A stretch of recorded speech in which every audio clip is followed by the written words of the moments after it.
hemos estudiado desde la orientación cognitiva. Lo más importante, y este libro va a seguir esa dinámica, es la orientación cognitiva. El cognitivismo es la corriente más potente dentro de la psicología y, desde luego, en todas las universidades la orientación cognitiva es la que se lleva, por decirlo de alguna manera, el gato al agua. Vamos a hacer unas puntualizaciones muy breves acerca de la orientación conductual. Como bien sabéis, la emoción ha sido la gran olvidada por parte del conductismo, pero también por parte del cognitivismo. Por parte del conductismo, ¿por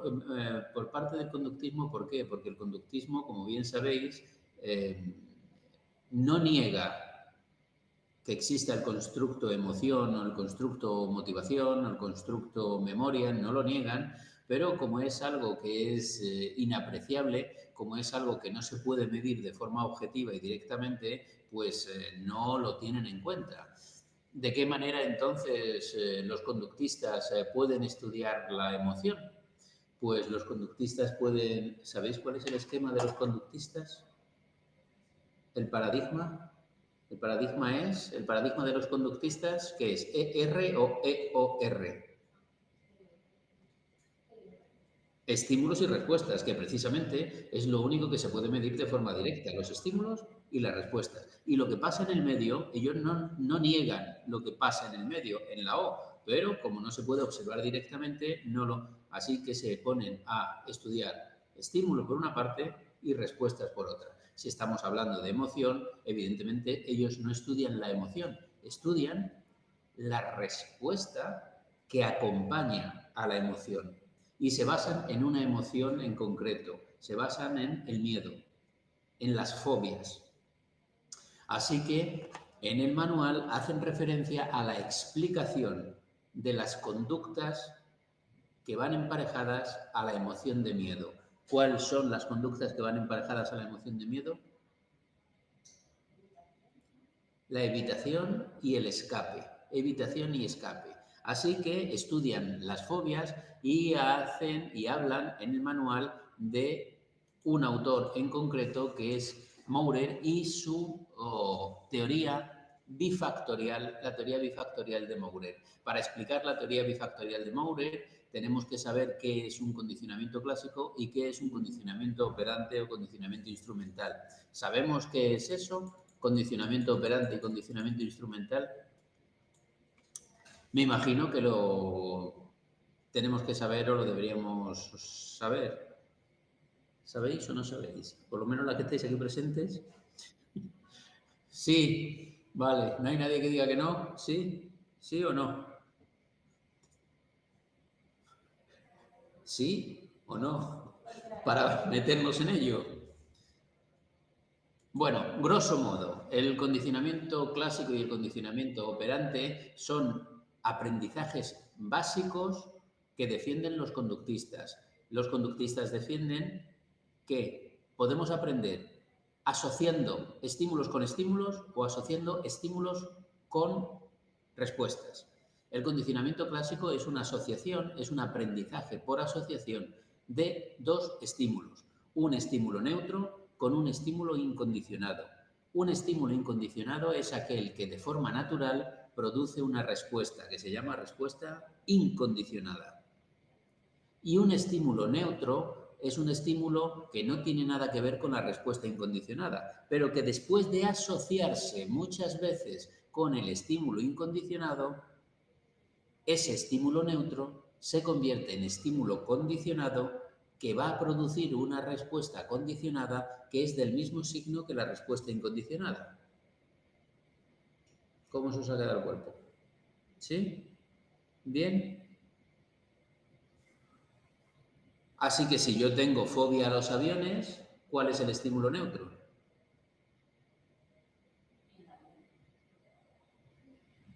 ¿El estímulo neutro en fobia a los aviones?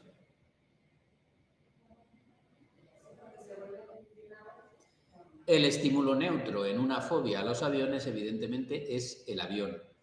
Ese avión lo tenemos que emparejar con un estímulo incondicionado, que es el que me produce el miedo de forma natural. ¿Cuál es el estímulo incondicionado?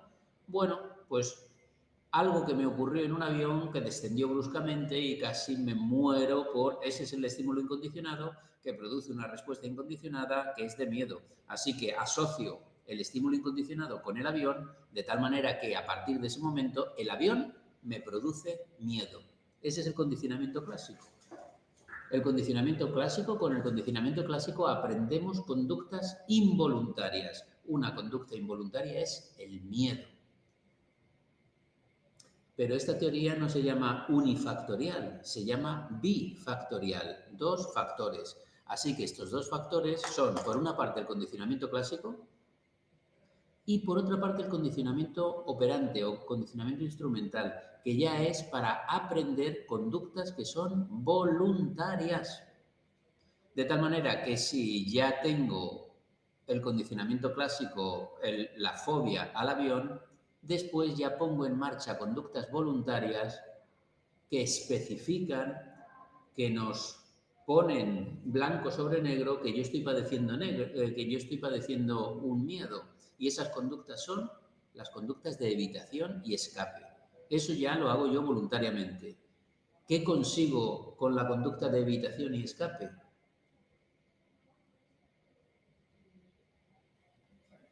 ¿Qué consigo con esa conducta de evitar el avión? Así no voy en avión, voy en tren, evito el avión. Con esa conducta de evitar,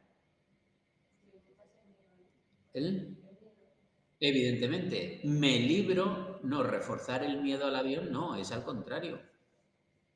Lo que consigo, claro, lo que evito es el miedo. Evitar el miedo es un refuerzo o un castigo. Evitar el miedo es un refuerzo o un castigo. Es un refuerzo, claro, un refuerzo. ¿Consigo qué? Consigo quitarme algo malo. Y a eso lo hemos llamado refuerzo, ¿qué? ¿Refuerzo positivo o refuerzo negativo? Negativo. Es refuerzo negativo, porque me quito, negativo, me quito, negativo, me quito, negativo, por eso es negativo, porque me quito. ¿Y qué es lo que me quito? Me quito algo malo.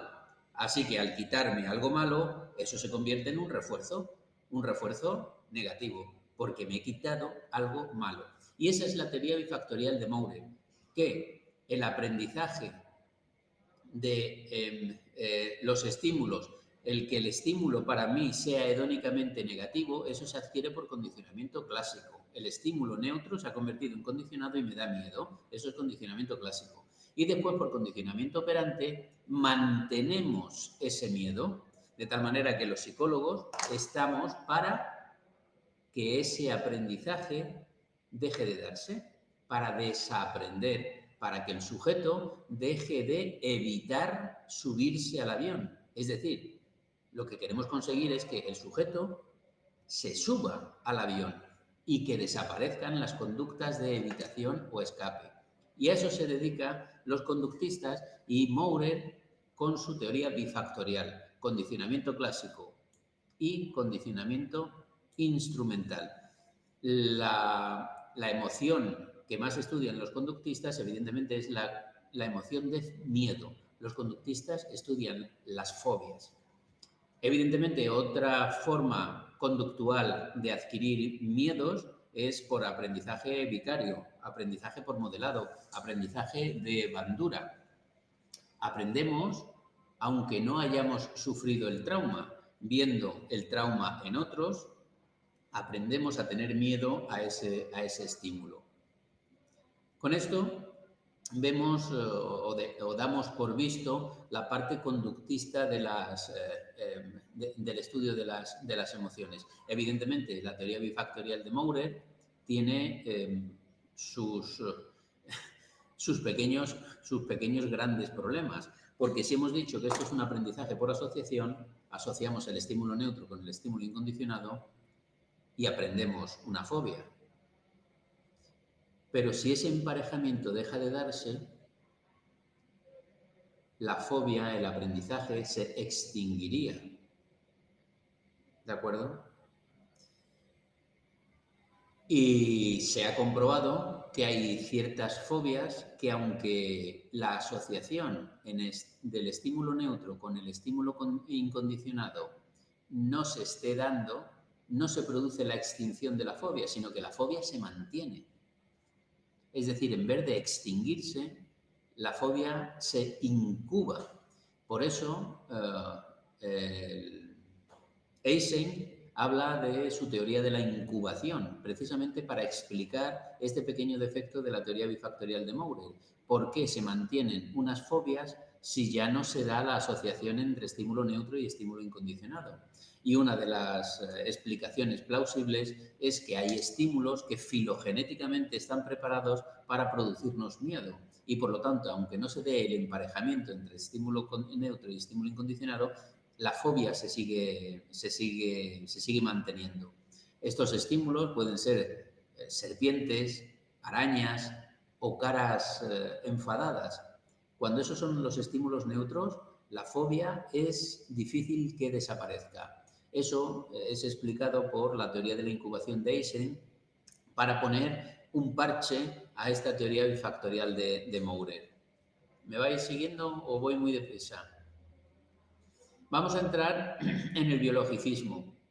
El biologicismo, para estudiar las emociones, sí, dime la pregunta, inicia con Walter Cannon, el fisiólogo de la Universidad de Harvard, pero enseguida, en 1935-1936, si tengo miedo a los perros y los evito, siempre voy a seguir teniendo miedo. Exactamente, en tanto en cuanto sigas manteniendo la conducta de evitación, el miedo se sigue manteniendo. Por eso decimos que por condicionamiento clásico se adquieren las características hedónicas del estímulo. Es decir, por condicionamiento clásico, el perro me da miedo. Y por condicionamiento operante, mantenemos ese miedo. Por condicionamiento operante mantenemos ese miedo. Con respuestas de evitación y escape seguimos manteniendo la fobia. No nos enfrentamos a la fobia. Y a eso nos dedicamos, a que la persona desaprenda esos aprendizajes asociativos que tanto daño nos hacen. Cosa que no es fácil, porque estamos hablando de asociaciones. Y las asociaciones pueden ser cadenas inmensas. Un estímulo con otro estímulo. Ahora el estímulo condicionado se convierte en incondicionado de otro estímulo neutro. El estímulo neutro se pasa a ser condicionado y se asocia con otro. Es decir, las cadenas pueden ser muy complicadas. No es algo simple. Por lo tanto, tenemos que ver la historia de reforzamientos que tiene ese sujeto en concreto. No es un paso solo. Lo más fácil de desbaratar es cuando hay una sola asociación, pero las asociaciones pueden ser larguísimas en el tiempo. Como decía, estábamos en el biologicismo y vamos a estudiar las emociones, o vamos a dar un repaso a cómo se han estudiado las emociones desde el punto de vista del biologicismo, ¿no? Y para eso, en 1937, está este señor con cara de inteligente, con gafitas, que es un neurólogo, y es James Papez. James Papez, en 1937, ya nos dice que hay dos circuitos de acceso a la información. Cuando nosotros vemos un estímulo, ese estímulo crea dos tipos de información diferente, que van a ir por canales diferentes. Y él hipotetizó que esos canales tenían duraciones diferentes. A uno lo llamó canal de pensamiento y a otro lo llamó canal de sentimiento. ¿Os acordáis de la diferencia que había entre William James y Cannon? Y así recordamos lo del... ¿Os acordáis de la diferencia de William James y Cannon? William James decía que tienes que ver el estímulo, un oso, después había unos cambios corporales, mi corazón se ponía a tope y después ya venía la emoción. Y Cannon decía que eso no ocurría así, que el oso lo tengo que ver, que la información del oso subía hasta el tálamo y que el tálamo, que es un centro neurálgico de comunicaciones, mandaba esa información en dos vías diferentes. Una que ponía en marcha nuestro sistema corporal y otro que nos daba la sensación, el sentimiento de emoción. Bueno, pues Pape, y este es el diagrama, esto es un esquema que tenéis en el libro.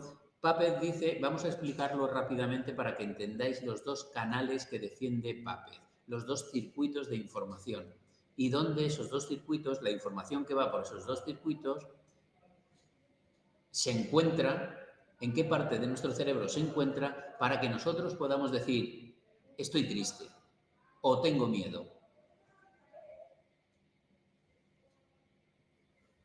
Exactamente, si son los estímulos de origen filogenético, están programados filogenéticamente para producirnos miedo, como arañas, serpientes, caras enfadadas. Fijaos que las serpientes, los miedos a las serpientes es un miedo absolutamente generalizado. Nosotros estamos viviendo aquí en Madrid. No vamos a ver una serpiente en nuestra vida y sin embargo tenemos fobia a las serpientes. Lo mismo ocurre con las arañas, lo mismo ocurre con caras enfadadas, etcétera, etcétera. Bueno, vamos a explicar estos dos circuitos porque es interesantísimo para explicar una cosa. Desde el biologicismo se explica fenomenalmente bien que el proceso emocional tiene dos partes. Una parte que siempre va a ser consciente y esa parte que siempre va a ser consciente es el sentimiento subjetivo de que estoy triste o de que tengo asco o de que tengo miedo. Eso siempre tiene que ser consciente. Pero el resto del procesamiento emocional puede transcurrir de forma subcortical, de forma inconsciente. Eso es interesante porque va a poner en relación la emoción con la cognición. Fijaos, vamos a explicar este diagrama que es las dos vías de Pape, ya digo, de 1937, pero esto está bastante estudiado a día de hoy. Siempre partimos de un estímulo emocional. ¿Veis aquí abajo el estímulo emocional? Siempre. El oso siempre tiene que aparecer. Vale, el oso lo tenemos que percibir. Aquí está la percepción. Hasta ahí bien, ¿no? Vale. Cuando percibimos el oso, la información llega a lo que decía Walter Cannon. Walter Cannon decía que el oso, la información va al tálamo y después el tálamo, con la información del tálamo, se pone en marcha nuestra fisiología y nuestro sentimiento subjetivo de que tenemos miedo. Así que la información del oso, una vez percibido, llega al tálamo. ¿Veis aquí el tálamo? Bien. Y del tálamo parten esas dos vías diferentes. El canal de pensamiento, que está a la izquierda, aquí, y el canal de sentimiento, que está a la derecha, en rojo, aquí. ¿Cuáles son esas dos vías? La información llega al tálamo, estímulo, lo percibimos, llega al tálamo. Y del tálamo salen dos tipos de información. Una que va directamente al córtex, a la corteza sensorial. Si yo veo el oso, me llega a la corteza sensorial primaria del occipital. Si yo oigo el oso, me llega a la corteza primaria del temporal. ¿De acuerdo? Y después del córtex sensorial va al córtex cingulado. Y ahí se acaba la vía de pensamiento. Estímulo, tálamo, córtex sensorial y córtex cingulado. Ahora veremos qué es el córtex cingulado y dónde está el córtex cingulado. Pero hay otra vía, que es el canal de sentimiento. El canal de sentimiento, la información, como hemos dicho, llega al tálamo y del tálamo se deriva al hipotálamo. El hipotálamo es una estructura que está debajo del tálamo. Del hipotálamo vuelve al tálamo, a una parte concreta del tálamo, al tálamo anterior. Y del tálamo anterior llega la información de sentimiento de nuevo al canal cingulado. Y ahora en el córtex cingulado. Y ahora en el córtex cingulado confluyen las dos informaciones. La vía de pensamiento y la vía de sentimiento. Cuando estas dos informaciones confluyen en el córtex cingulado, se produce la consciencia del sentimiento. Es decir, percibo que tengo miedo. Siento que tengo miedo. Es la parte consciente del proceso emocional. Ahí digo yo, tengo miedo. Y cuando digo tengo miedo, se produce la respuesta. Tengo miedo, tengo que hacer algo. Así que del córtex cingulado baja información al hipocampo. ¿Y qué hace en el hipocampo? Pues hacen dos cosas. El hipocampo graba esa situación, pero a la vez recobra de situaciones pasadas si algo que yo haya hecho en situaciones pasadas me ha servido. Eso lo pilla del hipocampo. El hipocampo manda información al hipotálamo y el hipotálamo pone en marcha toda una serie de órdenes a nuestras glándulas, a nuestros músculos, para dar la respuesta corporal. No sé si ha quedado más o menos claro. Voy a borrar tantas flechas rojas que he puesto por aquí. ¿Ha quedado más o menos claro las dos vías? Resulta que la vía del canal de sentimiento es muchísimo más rápida, en concreto el doble más rápida que la vía de pensamiento. Incluso se ha podido comprobar que la vía de pensamiento dura 50 milisegundos, 50 milisegundos, y el canal de pensamiento 25 milisegundos. ¿Por qué es tan específico 50 milisegundos y 25 milisegundos? Pues por esto que os voy a comentar a continuación. Si yo tengo miedo a las arañas, tengo fobia a las arañas, y me hacen una presentación en PowerPoint de una araña, me enseñan una araña en PowerPoint, pero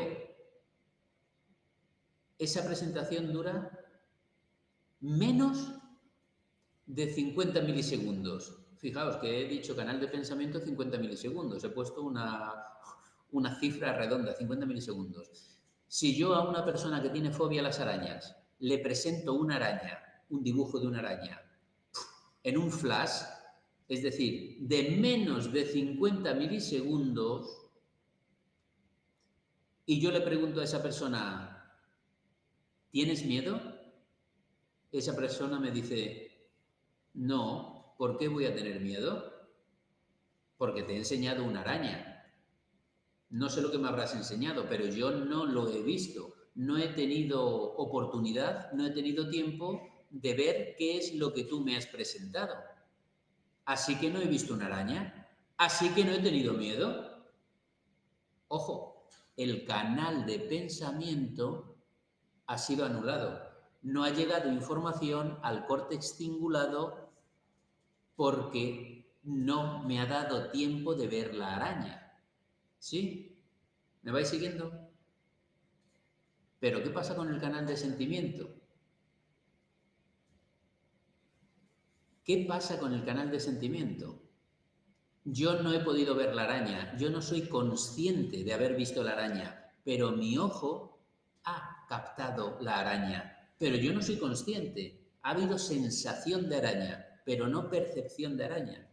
No he sido consciente de lo que he visto, pero mi ojo, mi órgano ocular, lo ha visto y ha mandado información al tálamo. Y el tálamo no ha podido mandar información al córtex porque no sabe qué es lo que ha visto, pero sí que ha mandado información por el canal de sentimiento. Así que al cingulado le ha llegado información del canal de sentimiento.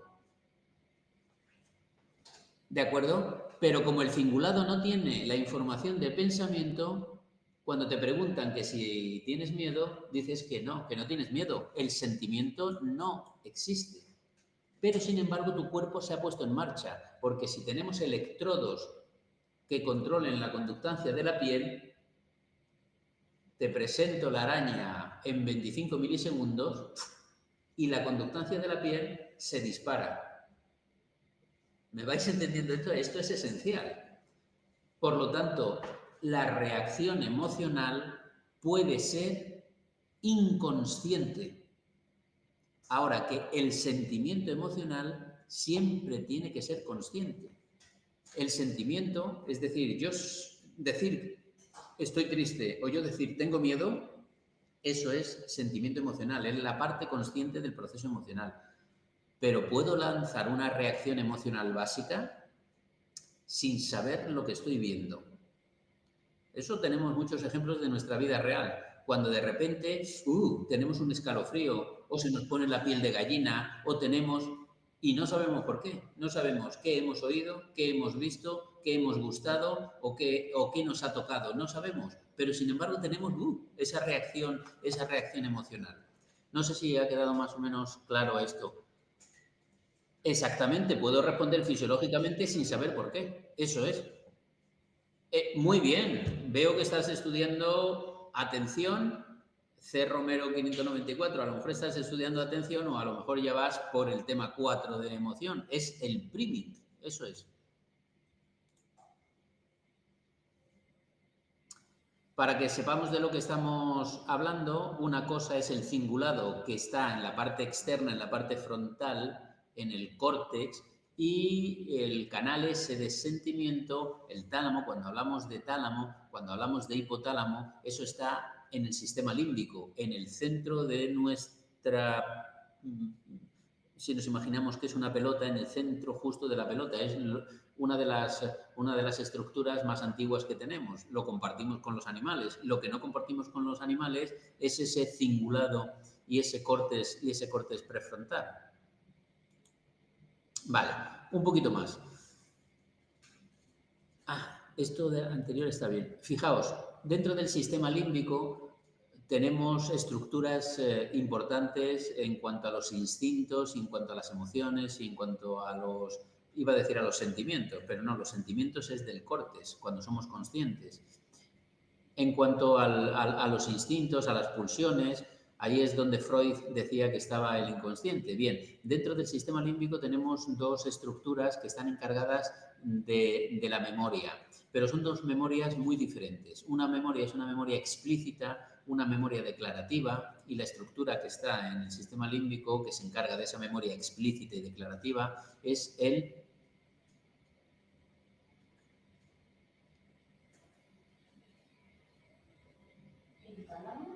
No, el tálamo es la estación central de transmisión de información. El hipocampo, eso es, el hipocampo. Pero tenemos dos estructuras, dos pelotitas rojas que están en esta diapositiva, que son los núcleos amigdalinos. Estos núcleos amigdalinos están relacionados con la memoria implícita, con la memoria inconsciente, con la memoria emocional. Así que cuando yo tengo un accidente potente, una catástrofe, mi cuerpo libera cortisol. Y el cortisol, como dijimos en la clase pasada, el cortisol potencia la amígdala, los núcleos amigdalinos, y deprime el hipocampo. Así que cuando yo tengo una catástrofe, posiblemente no recordaré cómo se produjo esa catástrofe, qué estaba haciendo, qué ocurrió, cómo me rescataron. Quizás eso no lo pueda recordar, pero sin embargo, como el cortisol ha potenciado la memoria emocional de las amígdalas, posiblemente cuando vuelva al lugar se me producirán unos sentimientos del mismo calibre a lo que sentí en aquel momento. Así que los núcleos amigdalinos, que son estos dos, están muy cerca del hipocampo, que está aquí, tienen que ver con la memoria implícita, con la memoria emocional, y el hipocampo con la memoria declarativa o con la memoria explícita. Por ejemplo, ¿qué hago para hacer un cocido? Los garbanzos, la morcilla, ¿cómo lo hago? Eso está en el hipocampo. Pero cuando me presentan un cocido y me da asco, eso está en la amígdala. La sensación, la emoción, el afecto, eso está en los núcleos amigdalinos. Por eso hablamos de dos tipos de memorias, de dos tipos de memorias diferentes. La amígdala, esto es introducción a el estudio de qué papel tiene la amígdala en la emoción en humanos. Y vamos a seguir los experimentos por estos dos doctores, por el doctor Ledoux y por la doctora Fels, que han estudiado en humanos el papel de la amígdala en, primero, respuestas rápidas y básicas, es decir, en estos condicionamientos, en estas fobias, en estos aprendizajes por asociación. Ellos llegan a una conclusión, que la amígdala participa de una forma muy importante en el miedo condicionado, en el miedo aprendido.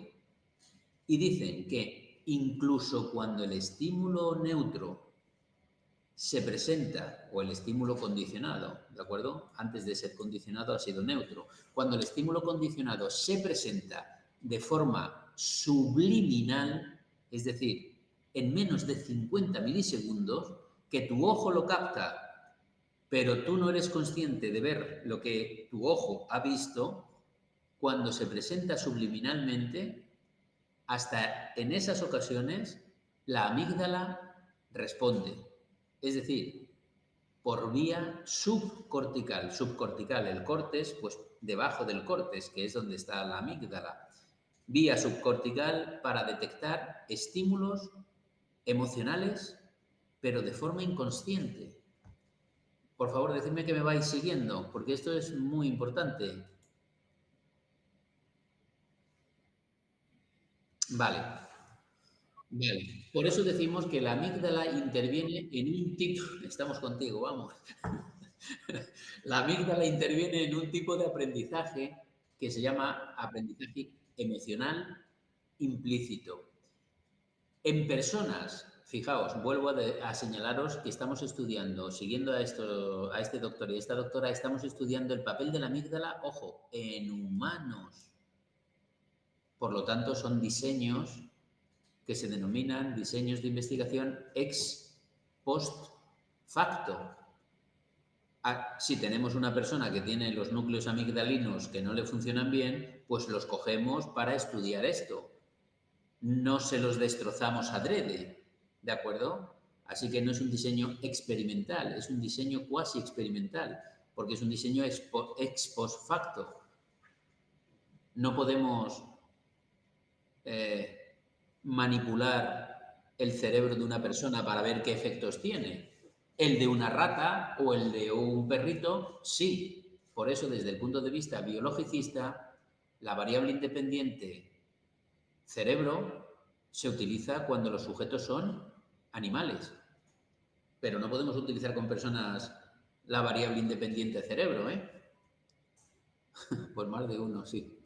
Bueno, hay una película de Aníbal el caníbal, El silencio de los corderos, no, la segunda parte del silencio de los corderos, donde este caníbal, el Aníbal, el caníbal, en la última parte de la película, al malo malísimo de la película, le quita el casquete cerebral, le aparta las meninges, el sujeto vivo, porque esto no duele, cortar el cerebro no duele, lo que duele es cortarte el casquete cerebral. Para eso te ponen anestesia, pero anestesia local, y el sujeto sigue vivo. Así que en la última secuencia le quita el casquete craneal, le separa las meninges y corta un poquito de prefrontal y lo hace a la plancha y se lo da a comer al sujeto. ¿Habéis visto esa película? Pues si no la habéis visto la película, verla. Pero eso no se puede hacer, ¿de acuerdo? Eso no se puede hacer. Bueno, vamos a lo que estábamos. Las amígdalas, los núcleos amigdalinos, esto es obvio. No estamos hablando, bueno, ya lo he dicho antes, estamos hablando del sistema límbico que está en nuestro cerebro, no estamos hablando de las amígdalas que tenemos aquí en la garganta, ¿eh? Interviene en el aprendizaje emocional implícito. Tenemos sujetos RC. RC suele ser respuesta condicionada, pero no sé muy bien dónde lo has visto. Ah, sí, aprender la RC, la respuesta condicionada de miedo. Si tenemos sujetos con los núcleos amigdalinos lesionados, ojo, estos sujetos son incapaces de aprender la fobia, de aprender la respuesta condicionada de miedo. Pero, sin embargo, sí que te pueden explicar claramente cómo fue el proceso de presentación de los estímulos. Sí, sí, a mí primero me presentaron el estímulo neutro, después el estímulo incondicionado y me lo repitieron varias veces. Eso sí te lo pueden, porque el hipocampo está bien. Lo que está mal es la amígdala. Por lo tanto, no aprenden la respuesta condicionada de miedo, pero sí te pueden explicar muy bien o pueden recordar e informarte muy bien de cómo se llevó a cabo el proceso. Así que de estos experimentos se deduce que la amígdala es la responsable de asociaciones con contenido afectivo, emocional, implícito. Vuelvo a repetir, podemos reaccionar afectivamente, podemos lanzar de forma inconsciente una reacción emocional, implicado evidentemente el sistema nervioso autónomo, a un estímulo sin saber por qué, porque el estímulo no lo hemos podido apreciar, no somos conscientes de lo que hemos visto. Sin embargo, el hipocampo es el responsable de la adquisición de información explícita y declarativa, sin contenido emocional. Es una información explícita y declarativa porque es una información consciente, verbalizable, que te lo puede verbalizar el sujeto. Ambos tipos de recuerdo, ambos tipos de memoria, evidentemente interactúan para que nosotros podamos decir estoy triste, para que seamos conscientes de nuestra emoción. Y eso, acabo de decir, siguiendo a Pápez, que ocurre en el córtex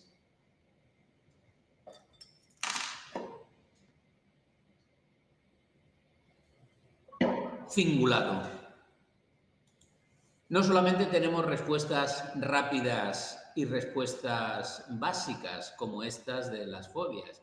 En los humanos, en animales no, pero en humanos la mayoría de nuestras respuestas son respuestas complejas, respuestas que son lentas, respuestas que son elaboradas. Tenemos que tomar decisiones, tenemos que decidir. Evidentemente, eso ponemos en marcha los recursos que tenemos, que tiene el Homo sapiens, los recursos que la evolución nos ha dado, los recursos de nuestro córtex y en concreto de nuestro córtex prefrontal. Fijaos que cuando una persona hace algo malo, hace una trastada o hace algo que se sabe, lo que le decimos es, uy, no tienes, ¿qué no tienes? No tienes dos dedos de frente y precisamente en la frente, en el prefrontal, en el seso que tenemos detrás de esta frente, es donde reside la condición humana, la ética, el adecuar los fines a los medios. Es donde se inhiben los instintos más básicos. Si yo tengo necesidades sexuales, instinto sexual, y no tengo este prefrontal que tire de las riendas, yo desahogaría mi instinto sexual de cualquier forma, con cualquiera, obligando, daría igual. Pero la evolución nos ha dado este prefrontal que es el que tira de las riendas. Y dice, ¿tienes instintos sexuales? Bien, satisfácelos, pero ojo, en un contexto adecuado, con personas adecuadas, sin obligar a nadie, etcétera, etcétera, etcétera. Y eso es el prefrontal. Eso no lo tienen los animales, pero nosotros sí.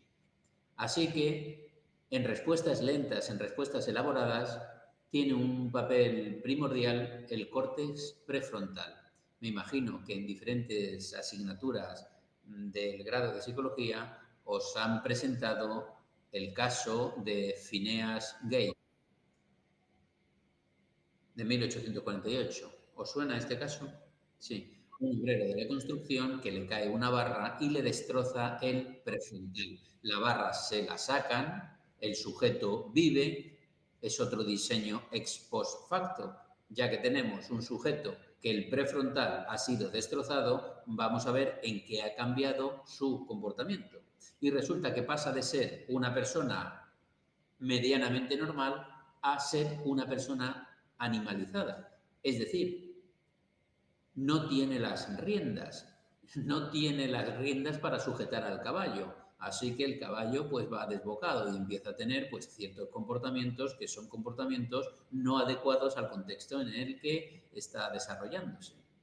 Así que por eso decimos que el córtex prefrontal controla, modula, supervisa las emociones, los afectos, para que la respuesta sea adaptativa. Personas que tienen daños en el prefrontal son personas sociópatas o psicópatas.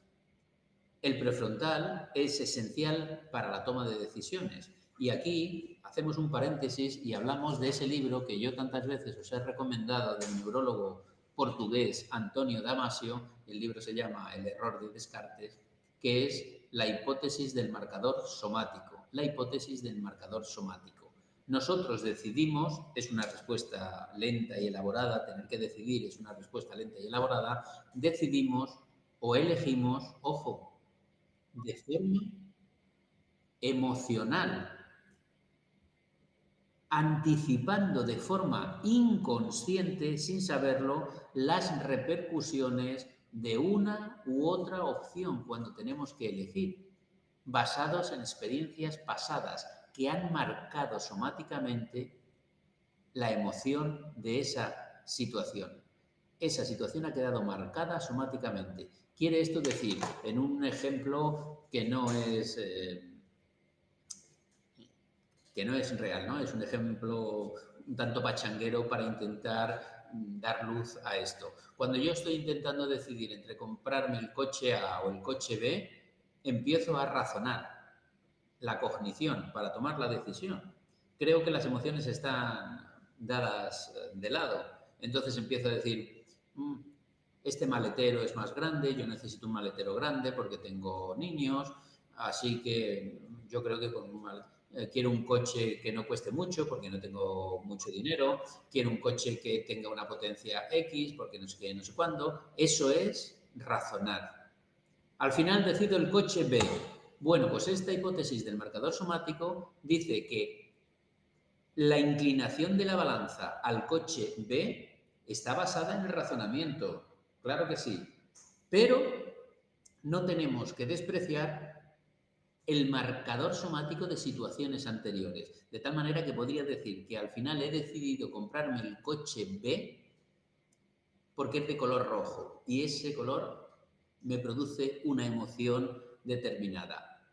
Así que la hipótesis del marcador somático viene a decir de forma sucinta, de forma básica, que las emociones, que esa información de la amígdala, ese marcador somático, viene a perfeccionar las decisiones que tomamos de forma razonada. Es decir, que la razón, el razonamiento, puede mejorar con esta información inconsciente, con este marcador somático. Sí, son solamente hipótesis. Claro que se pueden tener comportamientos de psicópatas cuando ese prefrontal está bien y está sano. De hecho, ojo con las afirmaciones. Estas personas, sociópatas o psicópatas, son imputables. Es decir, estas personas saben lo que están haciendo. Es decir, estas personas van a la cárcel. Cosa que no ocurre con un esquizofrénico si en una fase esquizofrénica mata a alguien. Es esquizofrénico, es inimputable, no puede ir a la cárcel. Sí que va a ir a un psiquiátrico, pero a la cárcel no, porque ha matado no él. Él ha perdido la voluntad, ha matado su alter ego, por decirlo de alguna manera, y esa persona es inimputable. Sí que va a llevarse unos años en un psiquiátrico, pero no en una cárcel.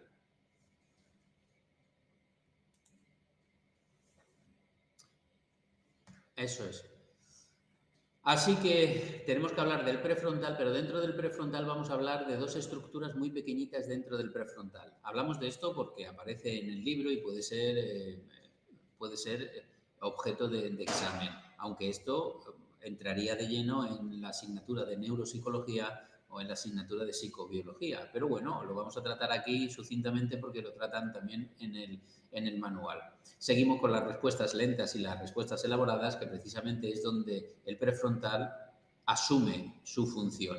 Y aquí hay dos estructuras en la base del prefrontal, es decir, en lo que está justo encima de mis ojos, el prefrontal, pero encima de mis ojos, en la base del prefrontal, y son el COF y el CVM, el córtex orbitofrontal y el córtex ventromedial. ¿Qué hace el COF? Pues el COF es las riendas, el control emocional inhibitorio, adaptando las respuestas al valor emocional de los estímulos en un momento determinado. Por lo tanto, lo que hace el COF es detectar cambios en el valor de la recompensa de un momento a otro. La respuesta ante la comida no puede ser la misma si tengo hambre o no tengo hambre. Para eso está el COF, para decir que la respuesta ante la comida no puede ser igual cuando tengo hambre que cuando no tengo hambre. Adaptamos el COF y el CVM, el córtex orbitofrontal y el córtex ventromedial, regulan patrones de conducta, de tal manera que no nos impiden satisfacer los motivos, los impulsos, los instintos, pero sí que nos hace adecuarlos a unas normas sociales. Si se dañan, evidentemente crean sociópatas. Y aquí traigo yo la la frase fantástica de el error de Descartes. Ya sabéis que Descartes, un racionalista, lógico racionalista, su filosofía partía de una máxima, de duda de todo. Descartes duda de todo. De lo único que no duda, y por eso de ahí parte su teoría filosófica, es de esta máxima. Y él dijo, pienso, luego existo.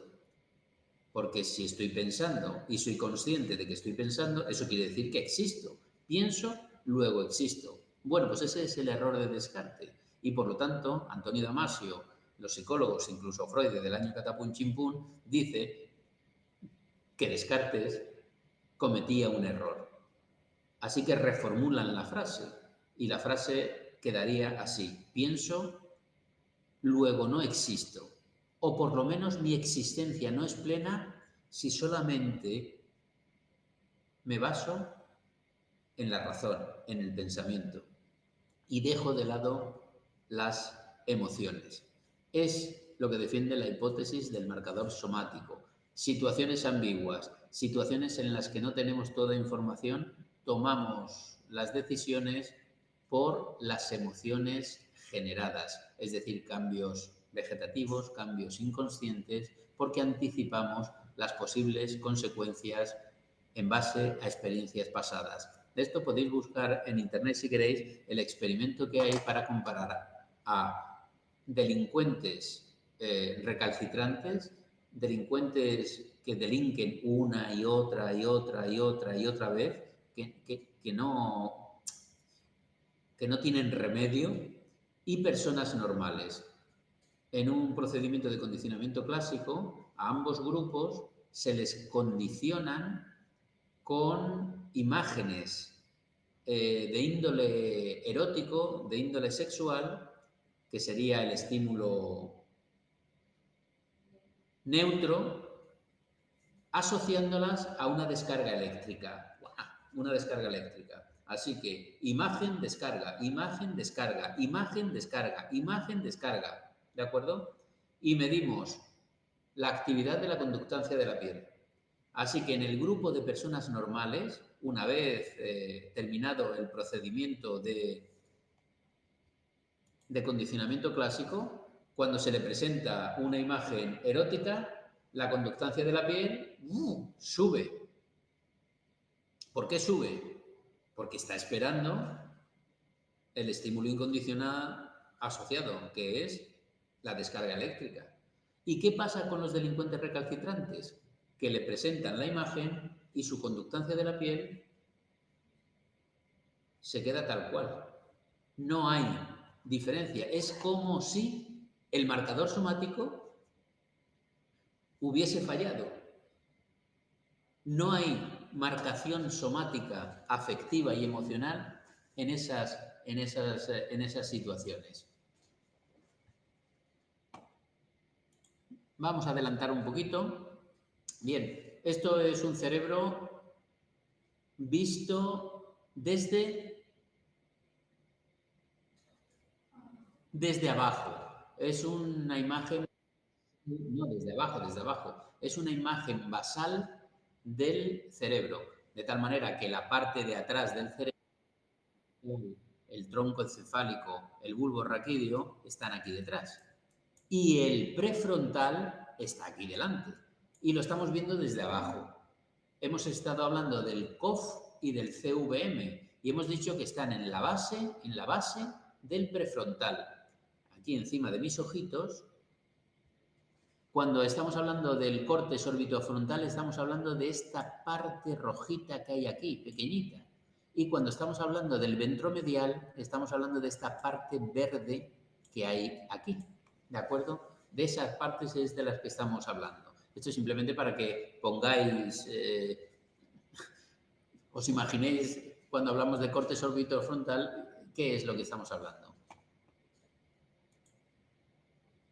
Vale.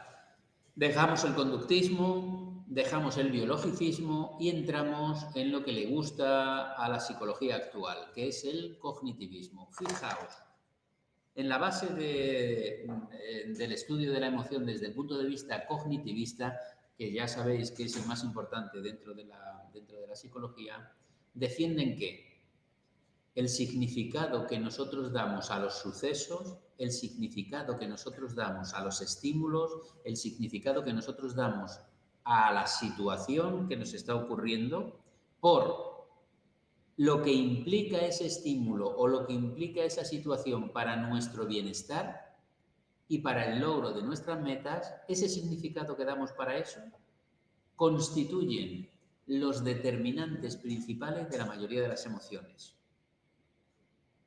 Es decir, las emociones están determinadas, las emociones se producen por la interpretación cognitiva que nosotros hacemos de los estímulos. Así que nosotros no tenemos miedo por la cucaracha, nosotros tenemos miedo por la novela y la película que nosotros nos contamos de la cucaracha. ¿De acuerdo? A eso se llama fenomenología. Podemos decir que la realidad no existe. Bueno, la realidad existe, pero la realidad no nos importa. Lo que nos importa es cómo cada uno de nosotros damos significado e interpretamos esa realidad. ¿Está claro esto? El cognitivismo dice que para que haya emoción tiene que haber cognición. Tenemos que interpretar ese estímulo en términos de ¿este estímulo es bueno o es malo para mí? ¿Me ayuda a conseguir mi meta o me entorpece mi meta? Así que lanzaremos emociones positivas de alegría y felicidad o emociones negativas de miedo, de asco, de ira, dependiendo de si entorpecen o facilitan mis metas. La pregunta es, ¿se necesita cognición para que haya emoción? Desde el punto de vista del cognitivismo, evidentemente sí, y es lo que vamos a defender durante todo el manual. Cognición y emoción, por lo tanto, van de la mano. La cognición, la novela que nosotros nos montamos, va a cuantificar y a cualificar la emoción. Dependiendo de la novela que nos montemos, va a ser una emoción muy alta o muy baja. Y va a ser una emoción u otra diferente. La cognición cuantifica y cualifica la emoción. ¿De acuerdo? Así que podemos decir que una emoción lo que desencadena son patrones de evaluación, patrones de valoración. Eso es procesamiento cognitivo. Ojo, que pueden ser conscientes o inconscientes, como acabamos de demostrar desde el punto de vista biológico. Pueden ser conscientes o inconscientes, ¿de acuerdo? Teniendo en cuenta la importancia que esos estímulos tienen para nosotros. Estamos...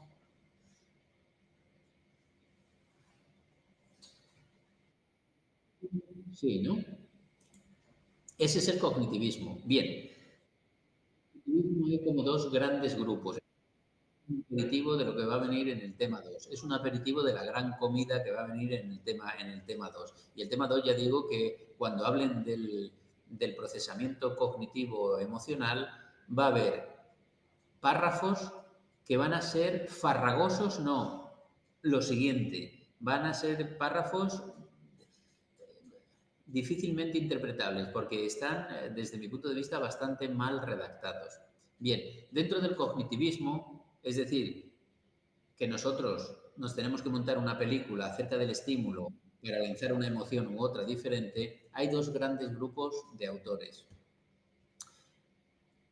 Un grupo es el que está a la izquierda, que son teorías explicativas del surgimiento del sentimiento emocional por medio de, estamos en cognitivismo, por lo tanto tiene que haber interpretación, por medio de la interpretación de la activación.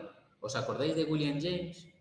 William James decía que para que exista emoción únicamente necesitamos la activación fisiológica, percibir nuestra activación fisiológica. Bueno, estos van un pasito más allá. Dicen, lo que dice William James es necesario, pero no suficiente, porque tenemos que percibir nuestra activación fisiológica, pero además tenemos que darle significado, tenemos que interpretar esa activación fisiológica.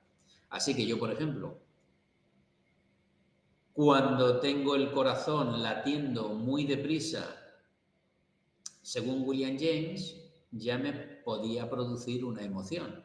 Según estos, no.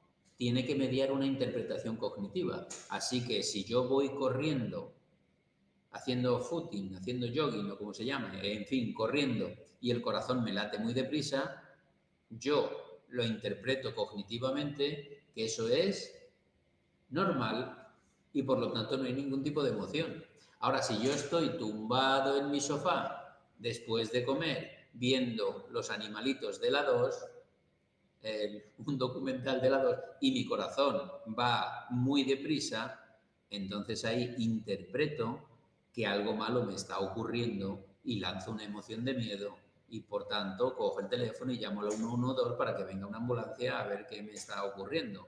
Así que dice William James que con la percepción de nuestra fisiología ya se produce directamente la emoción. Dicen estos cognitivistas que no, que hace falta la interpretación de esa activación fisiológica. Y aquí tenemos autores como Gregorio Marañón, como Mandler con su teoría de la evaluación de la discrepancia y como Schachter y Singer con su teoría bifactorial.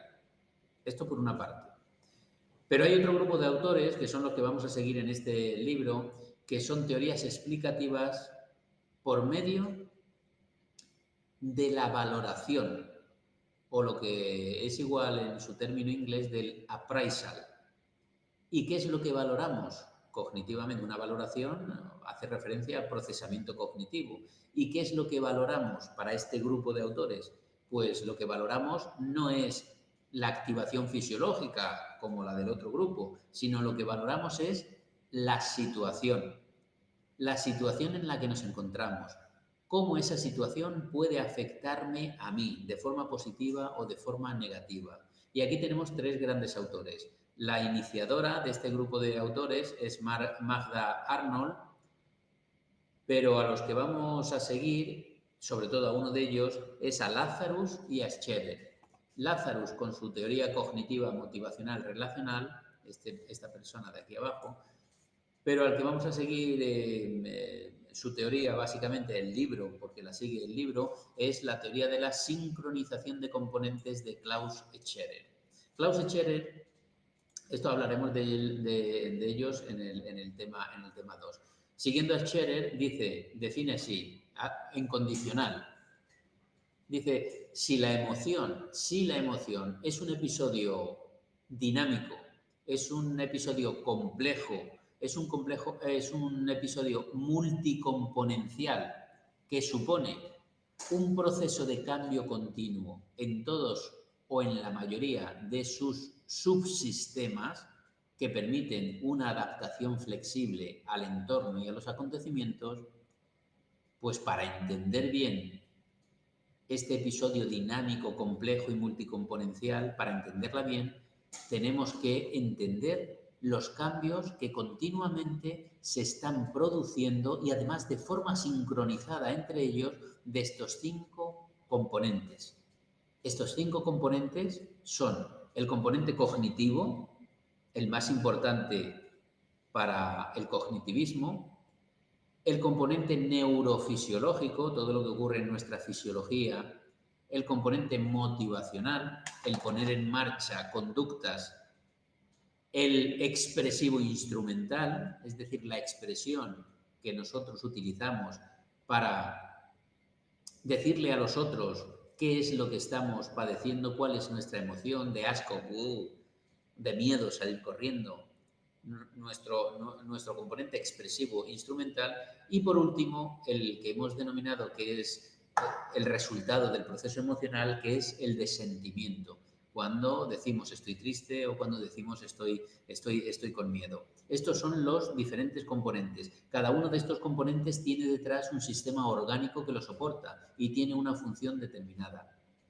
Por lo tanto, la emoción consiste en un cambio continuo de todos estos 5 subsistemas y además de forma sincronizada. Por eso decimos que la emoción es la directora de orquesta.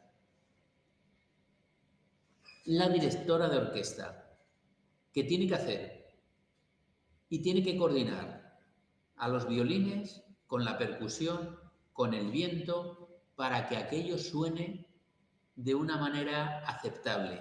Porque si uno de estos componentes falla, es como si fallara la ruedecita del mecanismo de un reloj. Todos los demás se vienen abajo. Si uno de estos componentes falla, la sincronización falla y por lo tanto sería bueno que visitáramos a un psicólogo. La ansiedad patológica, el miedo patológico, la ira patológica, la alegría patológica, la tristeza patológica. Esta sincronización ha fallado. Algo no funciona y tenemos que ver qué es lo que no funciona. Desde el punto de vista cognitivista, evidentemente, es la interpretación cognitiva, el procesamiento de la información.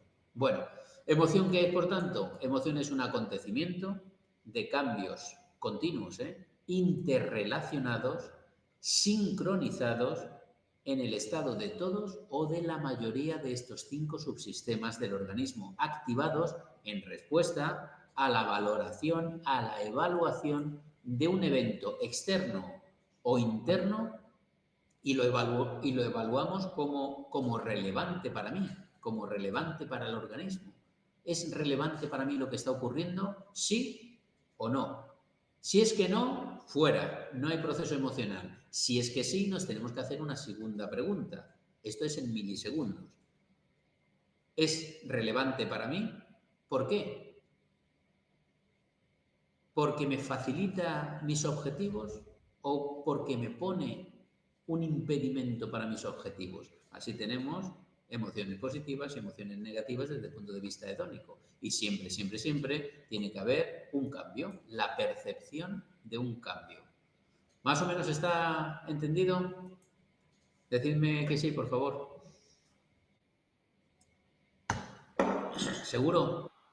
Pues vamos con la última parte, una pincelada solo de la última parte. Fijaos que la última parte de este capítulo lo dedican a lo denominado inteligencia emocional. Inteligencia emocional, que para mí debería ser una de las asignaturas obligatorias en primaria. Los niños deberían estar instruidos en cómo reconocer sus emociones, en cómo expresar sus emociones, en cómo reconocer las emociones de los demás y en cómo respetar a los demás con sus diferentes emociones, entenderlas, expresarlas, respetarlas. Así que he intentado poner 2 piezas de puzzle que encajan o que deberían encajar perfectamente.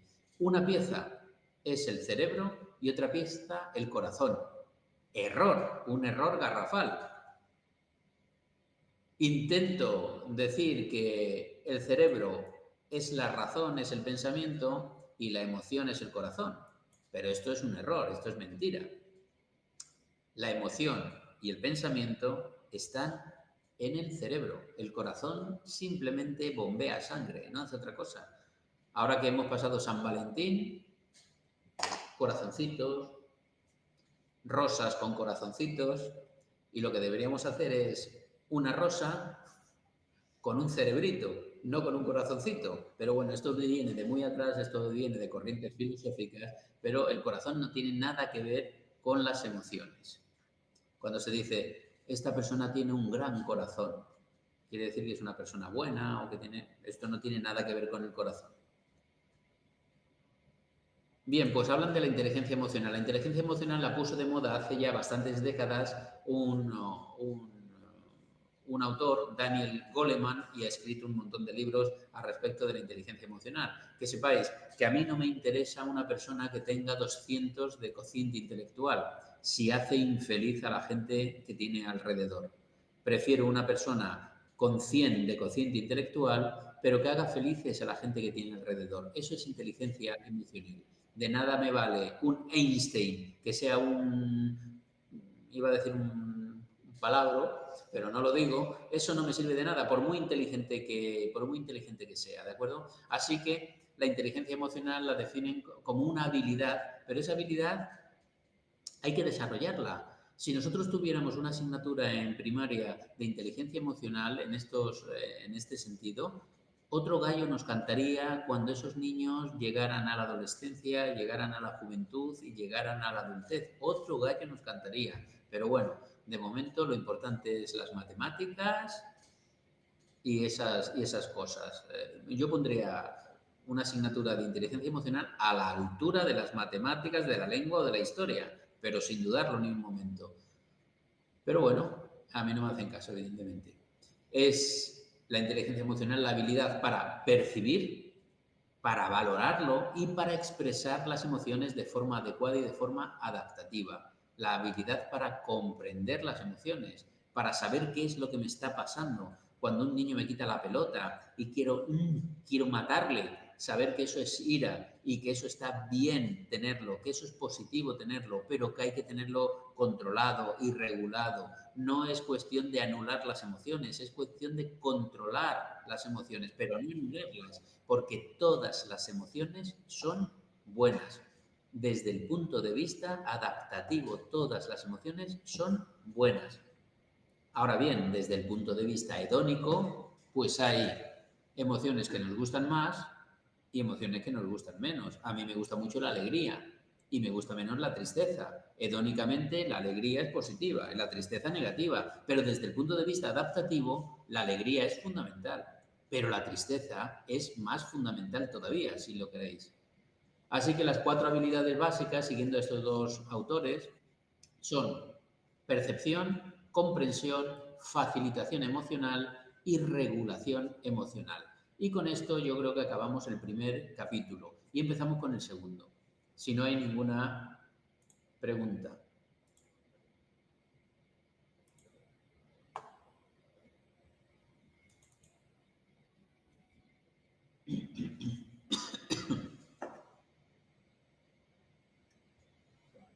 Nos faltan 20 minutos, vale, sí, podemos llegar por lo menos. Ojo, el próximo día intentaremos acabar el tema 2, que posiblemente no lo consigamos, y haremos la PEC 2, como está desarrollado en el cronograma que tenéis en Academos. Haremos la PEC 2, no la 1, sino la 2, ¿vale? El próximo martes. Vamos con el procesamiento emocional, que ya hemos dicho que es complejísimo, porque tiene ¿cuántos subsistemas? Me voy para atrás. ¿Cuántos subsistemas tiene? 5 subsistemas que tienen que estar en continuo cambio y sincronizados entre ellos. Bien, estos 5, lo repetimos otra vez, la emoción es un proceso multicomponencial, multidimensional que se encarga de análisis de las situaciones significativas, análisis, esto es darle significado, esto es procesamiento de la información, esto es cognitivismo, el análisis de la situación, analizar la situación en términos de valoración de bueno o malo para mí, la interpretación subjetiva, eso del sentimiento, eso de estoy triste, soy consciente de que estoy triste o que estoy con miedo. La expresión emocional, comunicar mis emociones. El afrontamiento, la parte motivacional, el poner en marcha conductas, preparación para la acción o movilización del comportamiento y, por último, la activación fisiológica, lo que tanto le gustaba a William James, que dejaba descansar en ello la emoción, en la activación fisiológica, ¿de acuerdo? Así que todo eso es la emoción. Por eso es tan compleja estudiar la emoción, porque tiene 5 componentes complejísimos, sincronizados entre ellos y en continuo cambio. Vamos a diferenciar varios términos, como hicimos en motivación en su día. Una cosa es proceso emocional, o si lo queréis, estado emocional, y otra cosa es rasgo emocional. El proceso emocional es igual al verbo estar y rasgo emocional es igual al verbo ser. Así que un proceso emocional es un cambio puntual que se produce en un determinado momento, pero ya está. Después se acaba. Así que yo tengo miedo ahora, porque tengo un león aquí al lado. Tengo miedo ahora, porque tengo un león aquí al lado. Eso es un estado emocional, un proceso emocional. Pero cuando el león se vaya, yo dejo de tener miedo. Y sin embargo tenemos un rasgo emocional, es decir, yo soy así, yo soy miedoso, yo tengo miedo al león, tengo miedo a la cucaracha, tengo miedo a una ratita, tengo miedo a un perrito, tengo miedo a un perrazo, tengo miedo a una hormiga, tengo miedo a un hormigón. O sea, tengo ese rasgo de personalidad, ese temperamento. Así que el rasgo emocional es formas habituales que yo tengo de responder emocionalmente de una determinada forma. ¿De acuerdo? Forma parte de nuestra personalidad. Una cosa es un estado y otra cosa es un rasgo. ¿Entendido? Bueno, pues vamos a seguir diferenciando términos. Cuando estamos hablando en la calle, cuando estamos hablando con nuestros colegas, con nuestros amigos, da igual decir emoción, que decir afecto, que decir humor, que decir sentimiento, mezclamos todo. Y bueno, eso está bien, ¿no? Nadie tiene por qué saber qué es afecto, qué es humor o qué es sentimiento. Pero resulta que estamos en el ámbito científico, en la universidad, y aquí sí que tenemos que separar qué es una cosa y qué es la otra. Así que en el manual nos dicen que tenemos que separar qué es emoción, qué es afecto, qué es humor y qué es sentimiento. ¿De acuerdo? Y vamos a empezar por el afecto. Ni que decir tiene que todo lo relacionado con la emoción es afectivo. Eso va de suyo, ¿no? Ni que decir tiene eso, de todo lo relacionado con la emoción es afectivo. Pero tenemos que determinar claramente a qué nos estamos refiriendo con afecto. Es decir, cuando yo le digo a alguien que me cae bien, ¿eso qué quiere decir? ¿Cómo puedo operativizar eso? ¿Me cae bien? ¿Por qué te cae bien? Pues no sé qué decirte.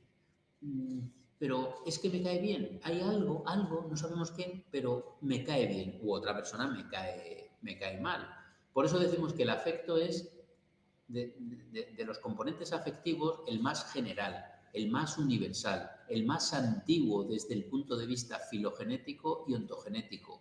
Es irreductible. No hay nada más pequeño en términos emocionales que el afecto. Eso, cuando decimos que alguien me cae bien, ¿cómo describimos ese me cae bien? Es difícil describirlo, por lo tanto es impreciso, es general, es universal, existe o puede existir sin causa. Es, como ponemos aquí, un conocimiento consciente de cada situación por la que pasamos en términos de bueno o de malo, de intenso o de poco intenso. Por tanto, podemos decir que el afecto es positivo o negativo, mucho afecto o poco afecto, de intensidad alta o intensidad baja. De tal manera que habitualmente cuando decimos yo a ti te tengo afecto, habría que preguntar, perdona, ¿afecto positivo o afecto negativo?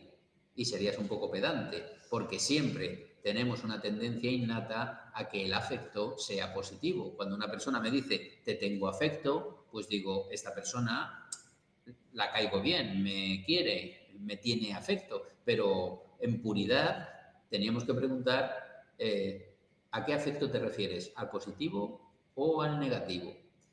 Así que eso es el afecto. Vamos a pasar al humor. Y aquí la primera apreciación que tenemos que hacer es que cuando nos estamos refiriendo a humor en esta parte del manual, nos estamos refiriendo al estado de ánimo, al tono emocional de base, no a esa emoción que veremos en el capítulo 9 o en el capítulo 8, que se llama humor o hilarante. Cuando estemos hablando de la emoción humor, estamos hablando de una emoción positiva, de una emoción que produce risas. Cuando cogemos los chistes, cuando nos reímos con los chistes, pero esa es la emoción.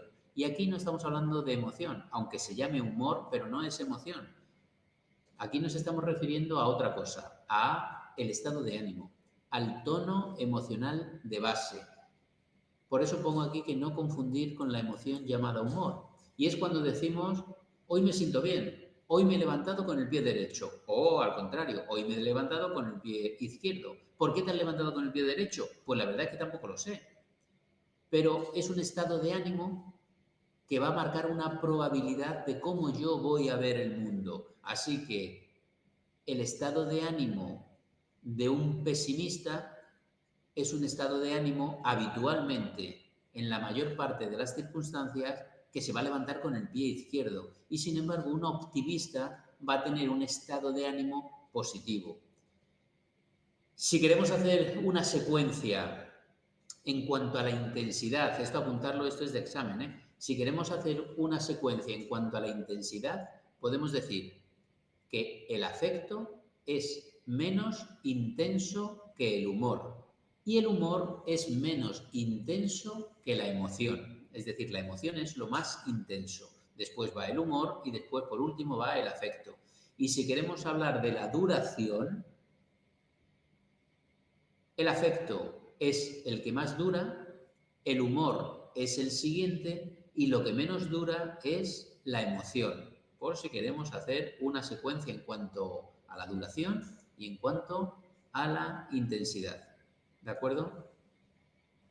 Y por último tenemos el sentimiento. Hay una pregunta en el chat que me pregunta, ¿y entonces sentimiento no es igual que emoción? No, no, no, el sentimiento no es igual que la emoción. El sentimiento es un subcomponente de la emoción, es uno de los 5 componentes. Es cuando ese proceso emocional se hace consciente. Eso es el sentimiento. Es la experiencia subjetiva de la emoción. El resultado del proceso emocional. Es consecuencia del proceso emocional. Es, ojo, siempre consciente. Sin embargo, el procesamiento emocional puede no ser consciente. No me ha quedado muy claro el humor. La secuencia es, en cuanto a la duración, lo que menos dura es la emoción. La emoción es pasajera, sobre todo las primarias. Después está el humor, que dura algo más, puede durar días, puede durar meses. Y después está el afecto, que es lo más duradero. Y en cuanto a la intensidad, el más intenso es la emoción y el menos intenso es el afecto. El humor, como ponen por aquí, el humor, vamos a la diapositiva pasada, es una concreción del afecto. El afecto es lo más general, lo más universal. Pero en términos de probabilidades, entonces estamos hablando de humor. Puede durar varios días y variar dependiendo de las expectativas de futuro. Lo que refleja es una probabilidad, la probabilidad de que la persona obtenga placer o dolor a partir de sus relaciones con el medio. Un pesimista tiene menos probabilidades de obtener placer que un pesimista. Por lo tanto, está más tiempo de mal humor que de buen humor.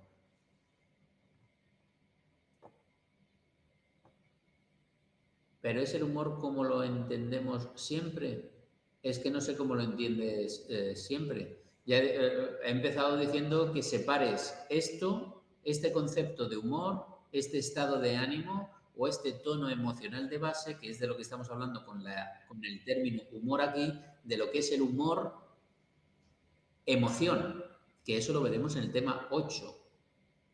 No confundir con la emoción que llamamos humor o hilarante, que ese siempre es de tono positivo.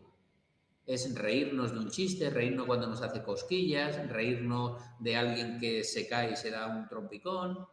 Ese humor es una emoción. Y aquí no estamos hablando de emoción, estamos hablando de estado de ánimo o tono emocional de base, ¿de acuerdo?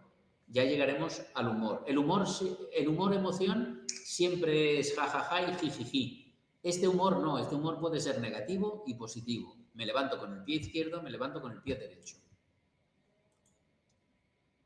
Y después estábamos hablando del sentimiento. El sentimiento, que es una evaluación momento a momento, desde que nos levantamos hasta que nos acostamos, momento a momento, que se realiza cada vez que me enfrento a una situación nueva. Son impresiones pasajeras, pero su duración va a depender de variables cognitivas y de variables fisiológicas. Por ejemplo, la ansiedad va a durar mucho en el tiempo, mucho más que el miedo. El miedo es durante el tiempo en el que el perro que se me quiere morder está aquí delante. Después desaparecerá el miedo. Pero, sin embargo, la ansiedad, variables cognitivas, va a durar bastante más que el miedo. Más duradero, como pongo aquí, en emociones secundarias que en primarias. Más duradero en vergüenza, en culpa, en ansiedad, que en asco o en miedo. Y dentro de estas, dentro de las primarias, más o menos duradero según dure el estímulo. Si el estímulo está presente mucho tiempo, pues evidentemente. Vale. Eh, pues creo que lo vamos a dejar aquí, porque nos faltan 5 minutos. Lo vamos a dejar aquí. El resto la semana que viene. Y ojo que haremos la PEC 2. No sé muy bien cómo la voy a encaminar la PEC 2, ¿eh? Aunque no es exactamente de este tema, la rueda de las emociones de Prunny está vigente. Pues no te podría contestar a esa pregunta. Vamos a ver cuántos habéis estado presentes. Vamos a ver, aquí delante 2 y 77. Para apuntarlo, que no me regañen después. Vale, 77. Muy bien, pues nada, me despido de vosotros, de vosotras. Besos a todas, besos a todos y nos vemos el próximo martes. Acabaremos este tema. Depende. Y lo que sí haremos es eh, la PEC 2, como he dicho, ¿vale? La PEC 1 posiblemente en el tema, posiblemente en el tema 3. Está en Academos puesto, ¿eh? Está en Academos ya explicitado, ¿vale? Bueno, lo dejo que está la profesora siguiente intentando entrar. Adiós.